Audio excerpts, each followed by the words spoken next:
coisa que eu pensei de, entre aspas, bom, é que a Malu tem endometriose. Sim. Mas foi algo que a gente descobriu que deve ser muito recente, porque ela fez o exame na época da pandemia e não tinha. E aí, alguns anos depois, tinha. Eu falei, pô, então não tem 10 anos que foi diagnosticado. Isso é ótimo. Exato. Mas existe tratamento. Claro. Existe. Qual é o tratamento? Não, claro, isso é importante. Então, um detalhe, eu vou começar, você complementa, Bruninha. Bruna falou de uma coisa muito importante. Essa ideia de que a gestação curava a endometriose. Por que surgiu? A endometriose, dentro desse maquinário que ele cria para tornar-se como uma doença estrogênio dependente, ela cria uma condição de resistência à progesterona. E ela tá muito bem assistida esse pré-natal, hein? Muito bem assistida esse pré-natal. Mas o que é que acontece?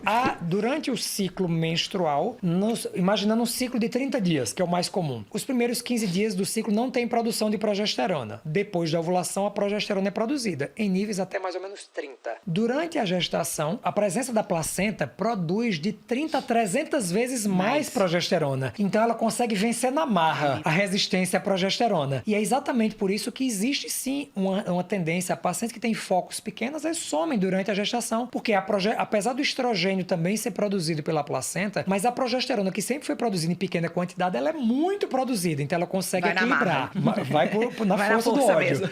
Depois da gestação, na hora que clampeia o cordão umbilical, a progesterona que está aqui em 3.000, ela volta para 0. Então, toda mulher, no seu caso, que engravidou tendo a doença, tem que lembrar que depois da gestação tem que ter o cuidado de volta com você. Enquanto está amamentando, existe um bloqueio do eixo pela amamentação. Então, a lactação também bloqueia a produção hormonal e faz com que o estrogênio continue baixo. Terminou de amamentar, tem que também pensar na mãe de volta. E lembrar que as mulheres que têm endometriose, a filha tem 60% de chance de ter. Então, tem que ser um cuidado. Eu não sabia se a gente ia abordar esse tema agora. Não, só dá um spoiler. Depois a gente volta. Deixa eu... Vamos respirar. Vamos respirar. Agora eu vou botar a parte boa. Mas isso é importante. Isso é o risco genético. A genética é uma arma que está aqui, uma 38 com todas as balas, mas quem puxa o gatilho é a epigenética. Então isso é muito bom. Não é uma sentença. O fato de você ter... É jamais uma sentença para Maria Tereza. Qual é o tratamento? Aí, para a gente tratar, a gente tem que saber as causas. Vamos para os 4 pilares. E o quinto seria a microbiota intestinal, que é a minha aula que eu dei em Dubai. Vou dar aula ano que vem no Endo Dubai, que é o Congresso Mundial de Endometriose. Em fevereiro, estarei lá de novo, falando exatamente sobre isso, microbiota intestinal e endometriose. Então, esse é o último pilar. O estilo de vida, sem sombra de dúvida, é o principal. André, mas todo mundo fala isso. E é porque é verdade. Na verdade, o estilo de vida, ele é causa e consequência de todas as doenças. Muda só o nome dependendo do órgão que afeta. Mas a realidade é essa. Quando você vai no médico, o médico diz, infelizmente, você vai ter que fazer exercício todos os dias. Não é opcional. E comer melhor, evitar o sorvete de vez em quando. Dormir bem. E então, aí... Você tem isso, né? E no final das contas, isso é metade do caminho, porque a endometriose e quase todas essas doenças, elas são associadas com doenças metabólicas. Sim. Resistência à insulina, que no final das contas é o que todo mundo tá. Por isso essa epidemia. Quando você fala em estilo de vida, a gente já tem evidência científica nível A, revisões sistemáticas com meta-análise, que é a maior qualidade de estudo, mostrando que a dieta do Mediterrâneo é uma dieta... Qual é a dieta mediterrânea? Muitas oleaginosas, ovos, peixes, alimentação mais saudável, que às vezes nem é tão cara, porque às vezes a pessoa, não, mas é só dieta para quem tem muito dinheiro. Às vezes não, você pode fazer um ovo com uma salada, colocar uma castanha e pegar um azeite, isso como estilo de vida. A dietoterapia, então se você tem uma paciente que tem uma doença, está no momento com uma crise de endometriose, de dor, a dieta de low FODMAP, que é a exclusão dos carboidratos fermentáveis, ela é um tratamento, mas não é um estilo de vida, é um tratamento para a dor. Então, dieta de low FODMAP para tratar a dor no momento agudo. A dieta do Mediterrâneo como estilo de vida é o melhor padrão de alimentação. A prática regular de atividades físicas, porque como ela é uma doença hormonal, inflamatória e do estresse oxidativo, a prática regular de atividades físicas, o que é prática regular de atividades físicas? No mínimo 150 minutos semanais. E lembrar que caminhada é apenas meio de transporte, não é atividade física. Só é um pequeno aposto aqui no meio.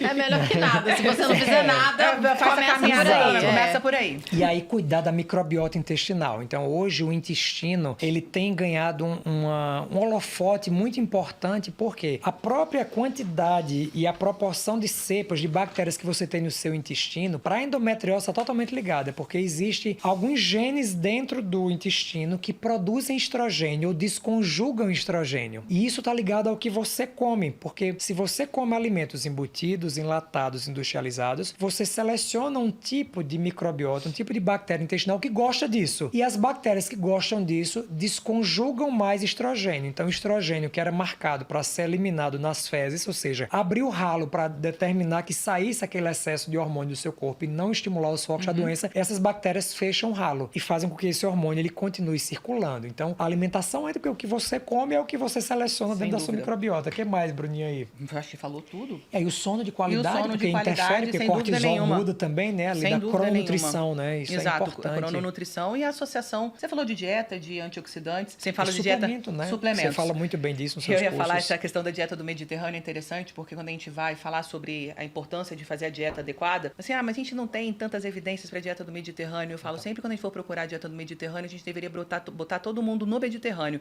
Porque existem questões relacionadas, quando a gente fala de dieta do Mediterrâneo, apesar de nós estarmos falando do ponto de vista nutricional dela, os trabalhos, inclusive, mostram, e vocês já receberam outras pessoas, outros convidados no podcast para falar sobre isso, relacionado à longevidade, comportamento social, as pessoas que têm aquela linha familiar, todo mundo junto, aquela pessoa tá olhando para o mar, ela tem contato com o mar, tem ancestrais que passaram por aquilo, e tem uma dieta que era melhor dos ancestrais. Então, essa dieta do Mediterrâneo, toda vez que eu falo sobre dieta do Mediterrâneo para os alunos, inclusive tem uma foto sempre de um barco na Grécia com uma água transparente, eu falo, a dieta do Mediterrâneo ideal é a gente entender o contexto mesmo da avaliação, porque não é a qualidade do que a gente come, a qualidade do peixe que vai ser pescado, tudo isso tem que ser levado em consideração. Mas o mais importante, eu acho que nesse contexto, principalmente que a gente está falando de comportamento social em 2024, é eliminar algumas questões que são consideradas normais dentro da nossa sociedade. Vou falar do café. Não consigo porque é mais forte do que eu.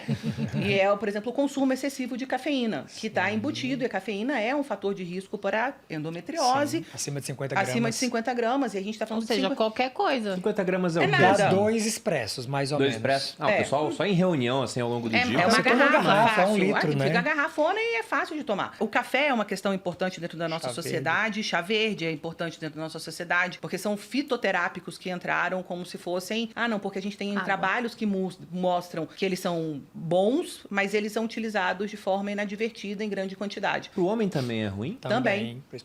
Porque eu lembro que alguém me falou, para de tomar café porque não é bom. Eu nem fui pesquisar. Eu falei, cara, vou parar. É a melhor parei coisa. um tempo, depois que engravidou, eu voltei. No café Diminuiu não é bom a quantidade. pra ninguém. O excesso está ligado, por exemplo, ao sistema renina-angiotensina-aldosterona que controla a Alteração de pressão arterial. E aí existe na população brasileira pessoas que têm polimorfismo das metabolizações do café. Exato. Né? Quem metaboliza cafeína rápido e quem metaboliza cafeína lento. Quem metaboliza lento, se você toma mais, você aumenta a sua chance de doenças cardiovasculares a longo prazo. Que você mantém uma ativação do sistema adrenérgico, porque o café dá esse high em todos nós, e isso é por ativação do sistema adrenérgico que pode aumentar o risco de doenças cardiovasculares. Claro, eu estou tomando um dia. Não é isso, mas a exposição a 20, 30, 40 anos de uso aumenta a sua chance. Eu não consigo viver sem o café. Sem o café eu não consigo acordar. A gente tem que repensar aí o nosso comportamento social, porque realmente a cafeína ela é uma droga comumente utilizada dentro banalizada, da sociedade. Né? As pessoas dúvida. acabaram tomando demais. Além do café, no pré-treino também. Toma. Energéticos de noite.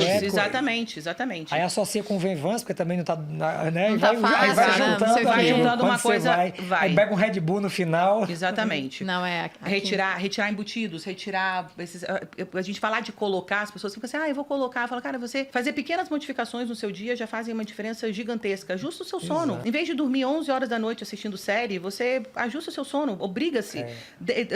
Ponha isso como uma meta dentro da sua saúde, para você entrar na cama e deitar na cama, de fato, umas 8, 9 horas da noite, para você poder começar a assimilar que aquilo ali vai acontecer, que você vai dormir. E não é fácil. Tira a televisão de dentro do quarto. Já é uma grande coisa. Se obriga a botar o telefone. Eu tenho uma conduta de pegar o meu telefone e botar ele desligado dentro de uma gaveta, numa caixa. Eu oriento as pacientes com infertilidade, inclusive, para fazerem isso, porque o ritual, ele facilita colocar aquilo ali em prática. Eu falo, coloca uma caixa bem bonita, bem colorida, você vai colocar o seu telefone dentro que você vai dormir até 10 horas da noite. E isso tem um impacto imenso na fertilidade, porque a gente sempre lembra, falando da melatonina, que é o hormônio que induz o sono, produzido pela glândula pineal, o ovário produz 5 vezes mais melatonina do que a própria pineal, só para a função antioxidante dele. Interna. Então, dormir é o principal fator antioxidante para melhorar a sua fertilidade. Exato. Tem um trabalho, e eu tive a oportunidade oportunidade, quando eu morei aqui em São Paulo, 10 anos, eu atendia muitas aeromoças da Latam Internacional. E tem um trabalho